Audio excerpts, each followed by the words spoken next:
Más temprano le informé de una comunicación de la Fiscalía General de la República sobre el caso del asesinato de Javier Valdés Cárdenas, este querido colega periodista que fue asesinado en julio de 2017. Y bueno, pues la Fiscalía informa que obtuvo la orden de aprehensión en contra de Dámaso López Serrano, el llamado Minilic, probable autor intelectual del asesinato del periodista Javier Valdés.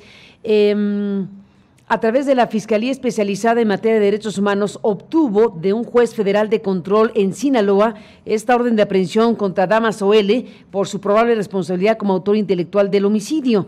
A través de un comunicado, la Fiscalía indicó que toda vez que el imputado se entregó a las autoridades de Estados Unidos, y se encuentra bajo proceso penal por otros delitos de este país, la Fiscalía inició inmediatamente las gestiones necesarias para obtener la extradición de Dámaso L. Dije julio, perdóneme usted, julio 2017 es cuando se entrega Dámaso, y mayo 2017 es cuando Javier Valdés Cárdenas fue asesinado pues de una forma una forma tremenda. Estaba saliendo de la Junta Editorial, se ha contado del semanario Río 12, que bueno, pues junto con otros periodistas fundó y desarrolló con un trabajo espléndido de Javier y de todo el equipo de Río 12, y bueno, pues fue asesinado, como sabemos, en aquella fecha, mayo 2017. Y desde ese momento pues se iniciaron las investigaciones por los hechos, dice el comunicado de la Fiscalía, los cuales permitieron identificar y obtener órdenes de aprehensión en contra de Juan Francisco P., Heriberto P. y Luis Ildefonso S. por su probable responsabilidad como autores materiales del asesinato de Javier. Sin embargo, la Fiscalía dice que había quedado pendiente la parte más importante de esta investigación, que era ubicar y acreditar la autoría intelectual.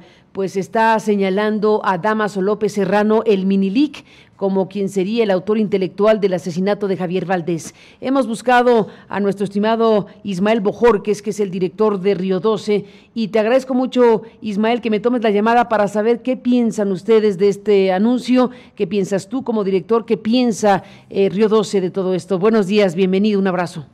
Hola Carmen, buenos días a todos. Mira, pues fue una noticia que recibimos ayer. De hecho nos habló el fiscal Ricardo Sánchez Pérez del Pozo, que sería unas 2 horas o 3 horas después de que se había suspendido la audiencia intermedia que se había programado para ayer mismo, ¿no? Se suponía que se iban a confrontar ya las evidencias, las pruebas, la defensa. Era la primera vez que se presentaba uno de los acusados, Juan Francisco Picos Barrueta, que fue detenido en 2017 en la ciudad de Mexicali con armas, y que está siendo acusado también de ser no solamente uno de los autores materiales, sino el jefe de la célula que dio muerte a Javier Valdés, ¿no? Sin embargo, la audiencia se pospuso, se suspendió de nuevo por 5ª ocasión, para ser programada para el 27 de febrero, ¿no? Nosotros andamos de capa caída porque estábamos esperando ya que se diera un paso importante, ¿no? Nosotros veíamos el caso de Javier muy estancado, lo dijimos desde mayo del año pasado cuando hicimos los eventos de aniversario del crimen. El fiscal especial dijo que no, que el caso estaba avanzando. Sin embargo, nosotros veíamos que estaba muy estancado, ¿no? Que avanzaba, por decirlo así, a paso de tortuga, ¿no? Sin embargo, ayer que se dio a conocer esta información, pues la verdad pues nos dio gusto, ¿no? Porque desde hace mucho tiempo el Minilic se estaba perfilando como el probable autor intelectual del crimen de Javier Valdés, ¿no? Hay que recordar que Dámaso López Núñez, el jefe de este grupo con el cual los hijos del Chapo mantenían una guerra por el control de la organización que dejaba el Chapo, había sido detenido en Ciudad de México, tú recordarás, el 2 de mayo del 2017 en un departamento. Como era una organización muy pequeña y diezmada, el que le seguía, digamos, en el mando a Dámaso López Núñez, pues era su hijo. No había absolutamente ningún operador que destacara en la organización, y entonces por esa razón se pensó que como como la célula que había matado a Javier pertenecía a Damaso, y así lo reconoció Damaso en 2 ocasiones, aunque dijo que no lo había mandado a matar, como la célula pertenecía a Damaso, nosotros, la Fiscalía y nosotros acá como parte interesada también, estábamos viendo que la única posibilidad es de que la orden de matarlo fuera del Minilín, ¿no? Que no había nadie más que pudiera dar una orden así, sobre todo tratándose de una figura como la de Javier, ¿no? Entonces, yo creo que el juez o la Fiscalía le ha presentado al juez elementos suficientes para que tome la decisión de librar la orden de aprehensión, ¿no? Bueno, Ismael Bojorquez, hemos hablado contigo varias veces y espero que hablemos muchísimas más sobre este tema y sobre otros, pero sobre este tema queda la gran interrogante abierta sobre si realmente fue el Minilic o si fueron los hijos del Chapo. Aquí, frente a lo que estamos al final de cuentas con la historia criminal que le quitó la vida a nuestro querido Javier, tiene que ver con esa lucha intestina, digamos así, esa disputa a raíz de la captura del Chapo Guzmán, pues de control de poder de esta parte del cártel de Sinaloa, en donde el licenciado, que pues se convirtió en un personaje principal, uno de los personajes más importantes en el cártel de Sinaloa, habiendo sido, hay que recordarlo, Ismael, un funcionario penitenciario que facilitó las cosas al Chapo Guzmán y que después se convirtió en parte de su equipo, el licenciado, y luego su hijo, el Minilic, formaban parte de ese entorno inmediato al Chapo Guzmán. Cuando se detiene al Chapo Guzmán, bueno, pues quedan los hijos del Chapo Guzmán y quedan el licenciado y el Minilic. Y en ese contexto, Ismael, es en que se da el asesinato de Javier Valdés Cárdenas, cuando ustedes en Río 12 deciden publicar una historia relacionada con la versión de las cosas del lado del licenciado, ¿no? Y luego viene toda una historia que yo creo que en este momento te propongo, Ismael, vale la pena recuperar. Sé que la has contado con nosotros, pero hoy es un momento importante para arrojar luz del significado que tiene que la Fiscalía General diga, creemos que sostenemos que el autor intelectual es el Minilic, el hijo del licenciado. ¿Por qué no recuperamos el contexto en el que fue asesinado Javier? Sí, mira, ya se habían dado algunas diferencias entre Damaso y los hijos del Chapo a partir de la detención del Chapo en Mazapán, ¿no? En 2014. No estaba claro quién iba a dirigir la organización, sin embargo el Chapo se fuga y entonces vuelve a tomar el control directamente y lo detienen de nueva cuenta en enero del 2016, ¿no? El Chapo se pasa casi un año en México, luego lo extraditan a los Estados Unidos. Y cuando lo extraditan a los Estados Unidos, entonces ahí la guerra por el control de la organización que dejaba el Chapo, suponía que ya no iba a regresar, se agudiza, ¿no? Entonces los chapitos, o los menores, como se les conoce a los hijos del Chapo, entran en una confrontación muy fuerte con Damaso. Obviamente ellos llevaban todas las de ganar, porque tenían muchas armas y mucha gente, y pues tenían la sangre del jefe.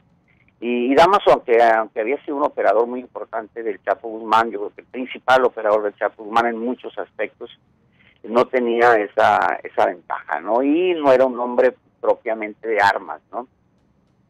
Entonces, entran en esa confrontación, se dan batallas campales en territorios de Culiacán, de la zona del Valle de San Lorenzo, que está al sur de Culiacán, y sobre todo en El Dorado, que era la tierra de Damaso, ¿no? Entonces, en esa confrontación, ellos se meten al terreno mediático, mandan una carta a un noticiero de radio, de televisión, los chapitos, donde acusan a Damaso de que había querido asesinarlos, incluso al Mayo Zambada.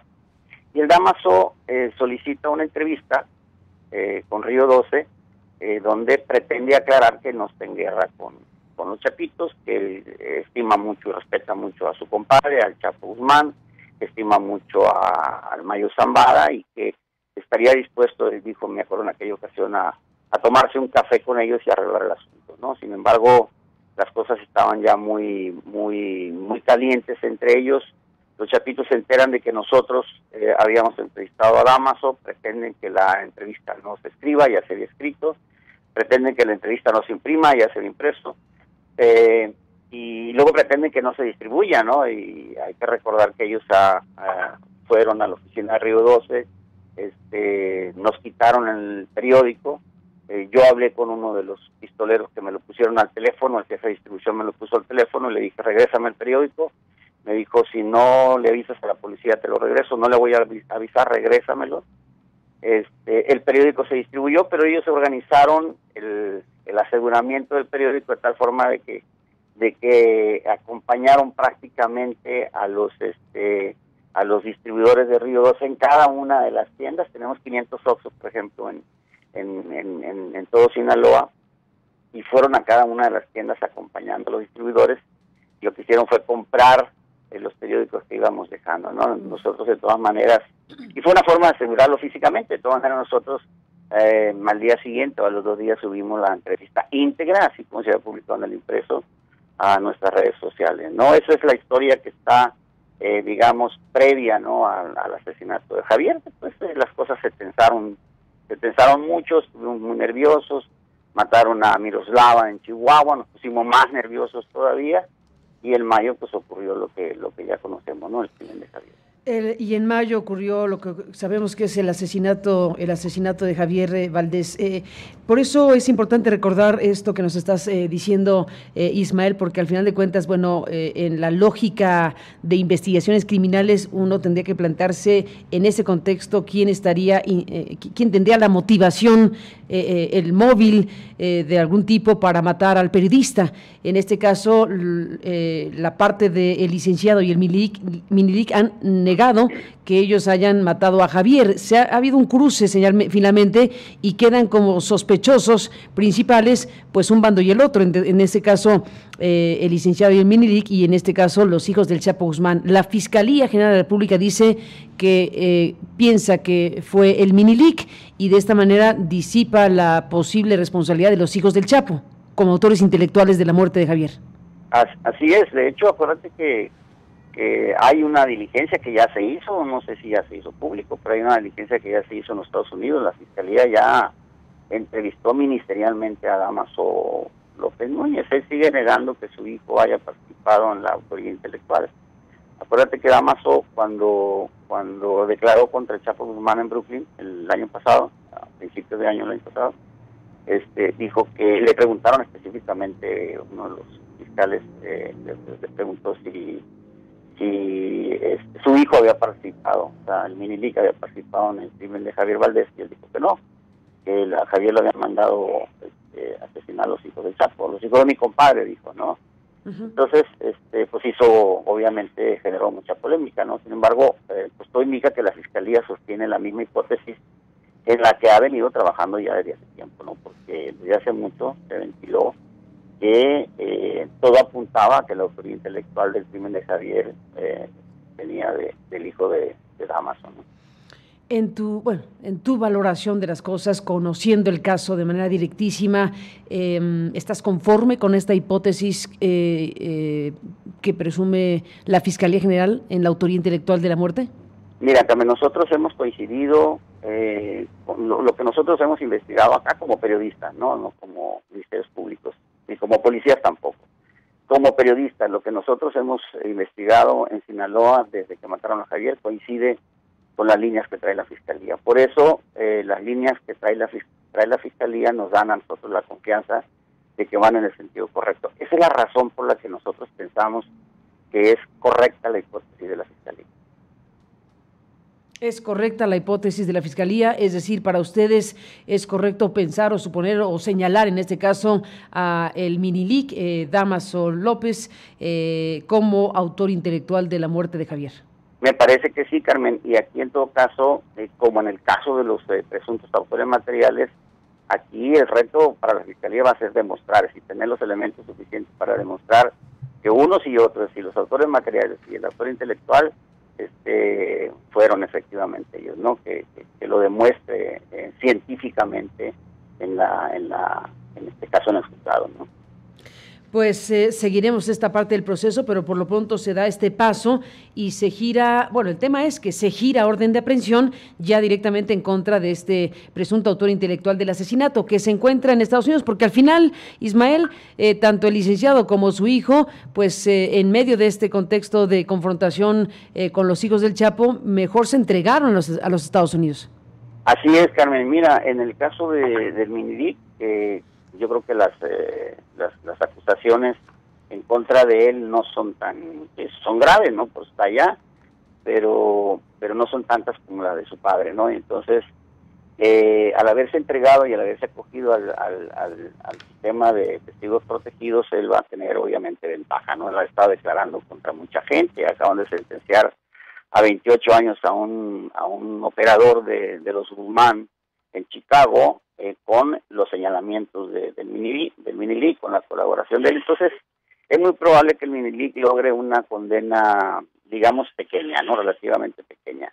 Y la Fiscalía estaría esperando a que el Minilic sea liberado en los Estados Unidos gracias a su cooperación con ellos, con el gobierno norteamericano, para luego ser beneficiado con la extradición que seguramente van a solicitar, me dijo el fiscal, a partir de hoy, ¿no? Van a empezar los trámites, pero según lo que el fiscal nos platicó, es que tendrían que esperar a que el Minilic sea liberado en los Estados Unidos para que luego sea cachado acá en México y sea juzgado por el crimen de Javier. Pues seguiremos hablando, Ismael Bojórquez, de todo esto y de todo lo que está haciendo en este momento, pues una atención sobre el caso de Javier. Así que, como siempre, gracias por estar aquí. Seguimos en contacto. Mucho, Carmen, al contrario. Un abrazo para ti, un abrazo para todo el equipo de Río 12, estos colegas en Sinaloa que, bueno, pues perdieron de esta forma a uno de sus fundadores y, por supuesto, un gran periodista como lo fue nuestro muy querido Javier Valdés Cárdenas. Por cierto, hace unos días hablamos aquí sobre el premio que varias organizaciones internacionales ha impulsado, el premio Valdés Bridge, a la memoria de Javier Valdés y a la memoria de Miroslava Bridge. Y bueno, pues está ya la convocatoria abierta para quienes quieran participar precisamente de este premio, en donde, bueno, varias organizaciones internacionales a favor de los derechos humanos, a favor de la libertad de expresión y, bueno, pues todo lo que significa esta iniciativa que va en su tercera edición. Este premio lo que hace es reconocer el trabajo, la valía, la contribución de un gran personaje como Javier Valdés y, por supuesto, en el caso del premio de Miroslava Bridge, colega periodista, corresponsal de La Jornada, en su momento, que también fue asesinada en el mismo año. Y bueno, pues para cerrar esta parte de la información donde estamos destacando lo que dice la Fiscalía, que es que está girándose esta orden, se giró ya la orden de aprehensión en contra de este presunto autor intelectual de la muerte de Javier Valdés Cárdenas, Dámaso López Serrano, el Minilic, este hombre que se entregó a las autoridades de Estados Unidos en julio de 2017, y bueno, pues la Fiscalía ya ha hecho las gestiones necesarias para obtener su extradición y ya nos reveló Ismael Bojórquez, el director de Río 12, que ya ha hecho gestiones precisamente en los Estados Unidos, la propia Fiscalía. Así que bueno, pues a la memoria del muy querido Javier. Nos arrinconaron, nos olvidamos de protestar, pero también es un saldo de la cobertura periodística que muchos compañeros hemos realizado, que muchos medios han realizado, de esto de contar muertos, de la nota roja, de alimentar la nota roja, de no cubrir el narco como un fenómeno social, como una forma de vida, de contar historias humanas. Hemos olvidado que en este fenómeno hay personas.